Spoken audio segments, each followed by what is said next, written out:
Welcome है आप सभी का अपने चैनल दीपक कुलम में। तो चलिए आज हम पढ़ाने जा रहे हैं संविधान, जिसमें है अधिनियम। अधिनियम मतलब हुआ कि जैसे कि हम लोगों का संविधान बना तो उसमें कुछ अधिनियम है, उसके अनुसार कौन सा कार्य किया गया है, उस अधिनियम में कैसा कौन सी बात को बताया गया। तो चलिए उसी के बारे में हम बता रहे हैं। तो चलिए, हमारा टॉपिक है भारतीय संविधान। भारतीय संविधान, इसमें क्या है? अधिनियम। अधिनियम अधिनियम। तो देखिए, सबसे पहले हमारा संविधान है, तो हमारा संविधान के बारे में जो कुछ भी है, तो संविधान में जो कुछ भी हमारा है, तो इतिहास के बारे में इसके संविधान का विकास कब हुआ है। तो 1757 ईस्वी के प्लासी का जो लड़ाई है उससे स्टार्ट हुआ है, और 1764 के बक्सर का युद्ध है, उस समय से हुआ है। तो सबसे पहले हमारा है कि 1773 का रेगुलेटिंग एक्ट। तो ये क्या है, तो इसके बारे में आइए हम पढ़ते हैं और जानते हैं कि 1774 का रेगुलेटिंग एक्ट क्या है। तो क्वेश्चन हमारा है अधिनियम। तो पहला है 1773 ईस्वी का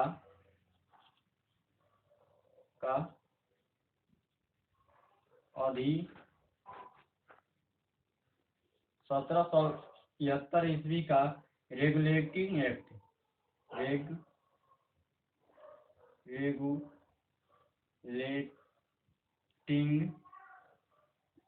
एक्ट। तो देखिए, 1773 का रेगुलेटिंग एक्ट है, उसके बारे में कुछ दिया गया है।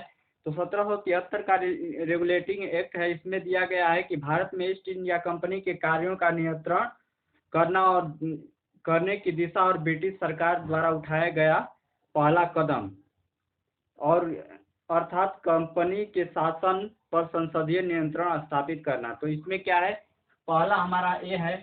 देखिए, 1773 का रेगुलेटिंग एक्ट है, इस नियम के तहत इसकी विशेषता क्या है, तो इसका महत्व संवैधानिक महत्व क्या है, तो ये है। इसमें क्या है, इस अधिनियम में भारत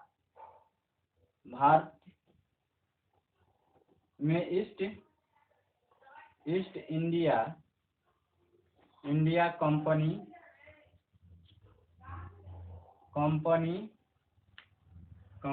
कार्यों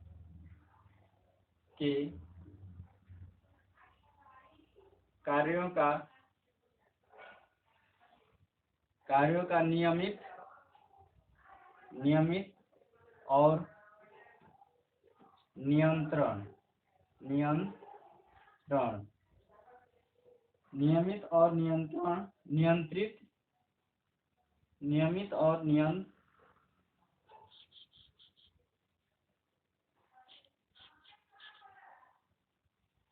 नियमित और नियंत्रित करने की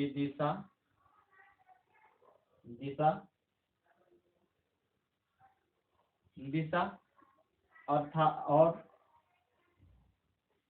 दिशा में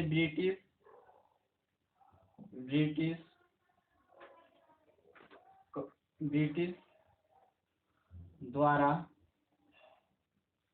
उठाया गया पहला कदम।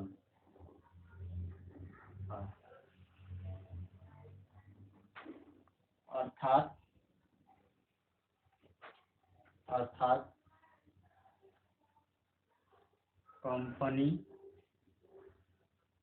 कंपनी के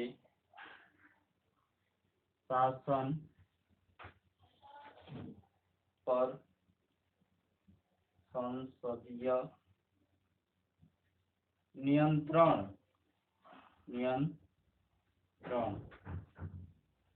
स्थापित करना। देखिए इसका 1773 ईस्वी का रेगुलेटिंग एक्ट का महत्व है कि भारत में ईस्ट इंडिया कंपनी के कार्यों का नियंत्रण स्थापित करना और ब्रिटिश सरकार द्वारा उठाया गया पहला कदम था, अर्थात कंपनी के शासन पर संसदीय नियंत्रण स्थापित करना। अगला है हमारा, इसी में अब यह पहला हो गया कि रेगुलेटिंग एक्ट में क्या है। तो अगर आ जाएगा क्वेश्चन कि 1773 ईस्वी के रेगुलेटिंग एक्ट का महत्व आ गया, क्या कह दिया कि भारत में ईस्ट इंडिया कंपनी के कार्यों पर नियंत्रण स्थापित करने का पहला कदम कब उठाया गया था और किस अधिनियम में। तो हमारा 1773 के रेगुलेटिंग एक्ट या अधिनियम में यह उठाया गया था कि कंपनी पर संसदीय नियंत्रण रहेगा या कंपनी ब्रिटिश सरकार द्वारा यह नियम ईस्ट इंडिया कंपनी पर नियंत्रण नियमित रूप से नियंत्रण स्थापित करने किया गया था। तो चलिए अब यह पहला है और दूसरा इसी में हम लिखते हैं और क्या इसका महत्व है। तो इसका महत्व दूसरा है हमारा, महत्व हमारा बी है कि इसके द्वारा पहली बार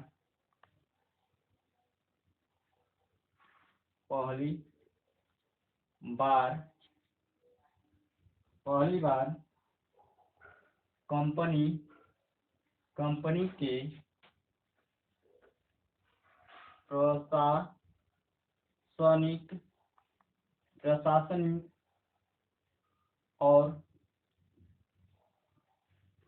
प्रशासनिक और राजनैतिक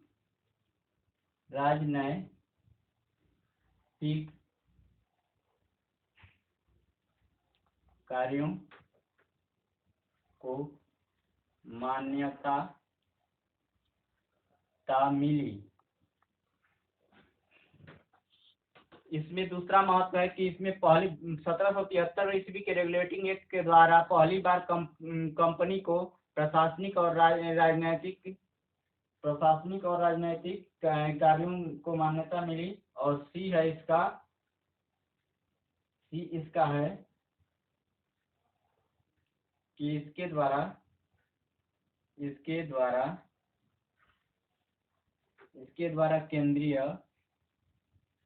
केंद्रीय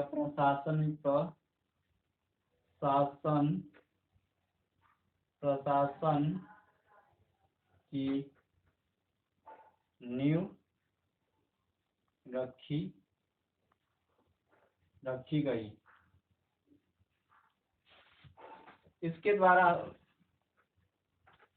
देखिए हमारा 1773 के रेगुलेटिंग एक्ट का दूसरा महत्व है कि पहली बार जो कंपनी में प्रशासनिक और राजनीतिक कार्यों को मान्यता मिली।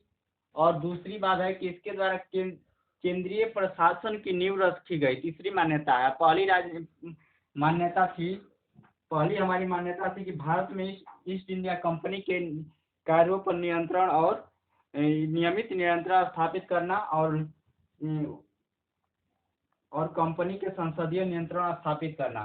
तो हमारा पहला कारण है कि कंपनी पर संसदीय नियंत्रण स्थापित करना 1773 ईस्वी के रेगुलेटिंग एक्ट अधिनियम के द्वारा ईस्ट इंडिया कंपनी पर नियमित रूप से नियंत्रण स्थापित करना और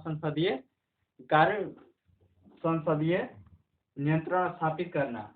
और दूसरा है कि इसमें पहली बार कंपनी पर प्रशासनिक और राजनीतिक कार्यों को मान्यता मिली। और तीसरा है कि प्रशासनिक केंद्र में प्रशासन की नींव रखी गई। तो हमारा क्वेश्चन बन सकता है कि पहली बार देश में केंद्रीय प्रशासन की नींव कब रखी गई थी, तो वह किस एक्ट के तहत रखी गई थी। तो 1773 के रेगुलेटिंग एक्ट या अधिनियम के तहत रखी गई थी। तो चलिए अब इसे मिटाते हैं। अगला इसके बारे में विशेषता हम बताते हैं कि 1773 का रेगुलेटिंग एक्ट की क्या महत्व है और विशेषता इसका महत्व था और विशेषता है इसका।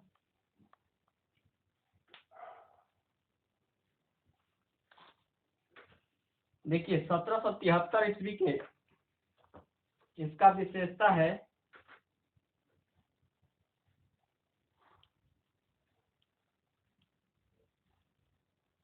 तय है कि इस अधिनियम के द्वारा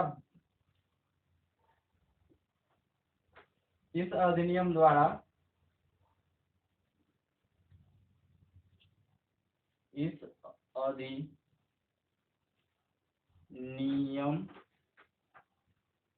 द्वारा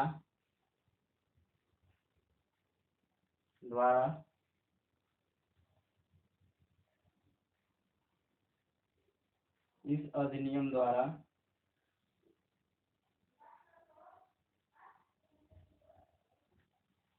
गवर्नर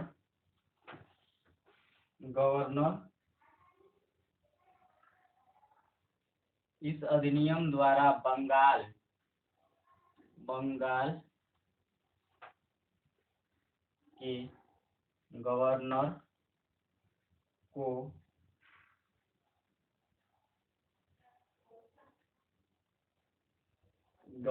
को बंगाल का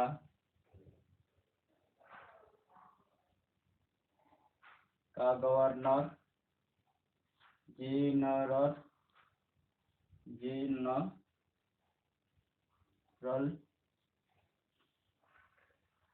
पद नाम दिया गया। ये पहला हो गया। और मुंबई और मद्रास के तथा मुंबई और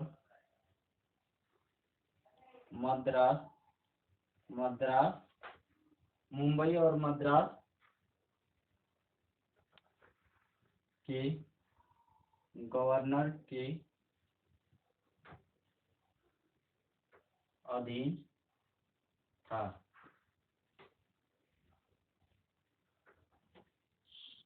हो गया। तो देखिए इसमें आगे 1773 के अधिनियम की विशेषता यह है कि इस अधिनियम के द्वारा बंगाल 1773 ईस्वी के अधिनियम के द्वारा बंगाल के गवर्नर को बंगाल का गवर्नर जनरल कहा जाने लगा। और इसमें यह गवर्नर जनरल मुंबई और मद्रास के गवर्नर जनरल के अधीन था। जो गवर्नर जनरल था वह मुंबई और मद्रास के अधीन था। यह इस अधिनियम 1773 ईस्वी के अधिनियम के द्वारा किया गया था। तो 1773 ईस्वी के अधिनियम के द्वारा यह सब किया गया था कि वह मुंबई के गवर्नर जनरल मुंबई और मद्रास के गवर्नर जनरल के बंगाल का गवर्नर के अधीन बंगाल का गवर्नर जनरल रहेगा। इसमें हो गया कि गवर्नर का पद को समाप्त कर दिया गया। गवर्नर के पद को समाप्त कर दिया गया और करने के बाद वह बंगाल के गवर्नर पद को गवर्नर जनरल पद स्थापित किया गया। और जब यह पद स्थापित कर दिया गया तो उस पद को अब वह गवर्नर का पद मुंबई और मद्रास के गवर्नर के अधीन था, बंगाल के गवर्नर जनरल का पद। तो इस 1773 के रेगुलेटिंग एक्ट के द्वारा ही यह निर्णय लिया गया कि बंगाल का गवर्नर जो है वह बंगाल का गवर्नर जनरल कहलाएगा और यह अधीन रहेगा मुंबई और मद्रास के गवर्नर के अधीन रहेगा। तो चलिए अब इसे हम मिटाते हैं, आगे बढ़ते हैं। तो आगे बढ़ते हैं उसके बाद 1700 यह हमेशा याद रखेंगे कि 1773 ईस्वी के अधिनियम के द्वारा भारत में संसदीय व्यवस्था को मतलब मान्यता मिली थी और राजनीतिक और प्रशासनिक व्यवस्था की नींव डाली गई थी और ईस्ट इंडिया कंपनी पर नियंत्रण स्थापित किया गया था। तो चलिए इसमें है कि 1773 ईस्वी के एक्ट के तहत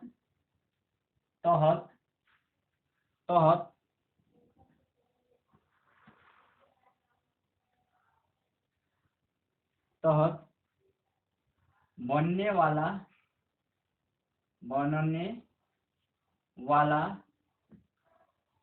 प्रथम गवर्नर जनरल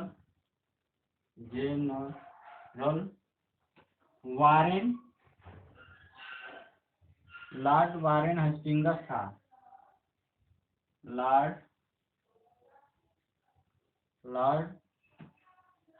वारेन हेस्टिंग्स था।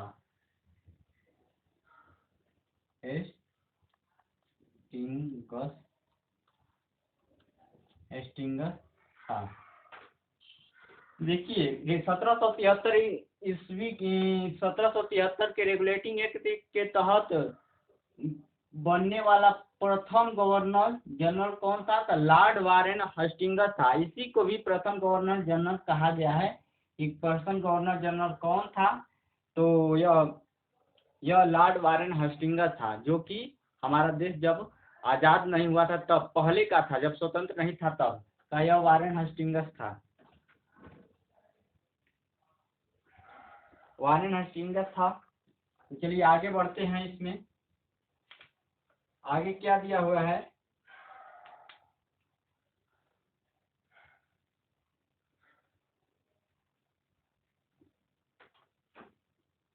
हो गया।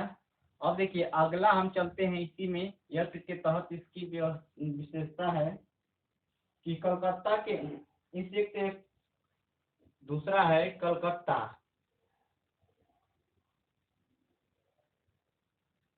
कोता कोलकाता कोलकाता प्रेसिडेंसी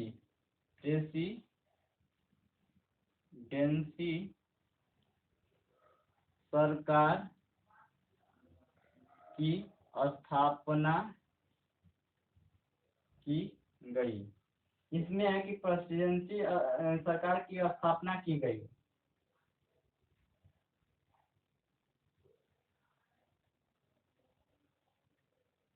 जिसमें जिसमें गवर्नर गवर्नर जनरल और परिषद गवर्नर जनरल और परिषद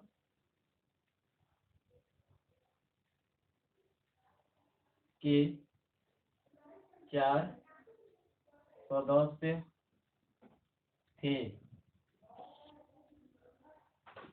4 सदस्य थे। 4 सदस्य थे जो अपनी सत्ता को संयुक्त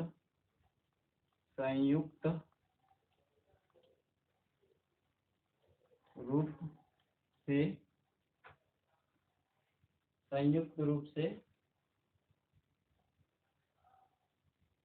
करते थे। संयुक्त रूप से करते थे। हो गया। तो देखिए कल इसमें दूसरा है कि कलकत्ता की प्रेसिडेंट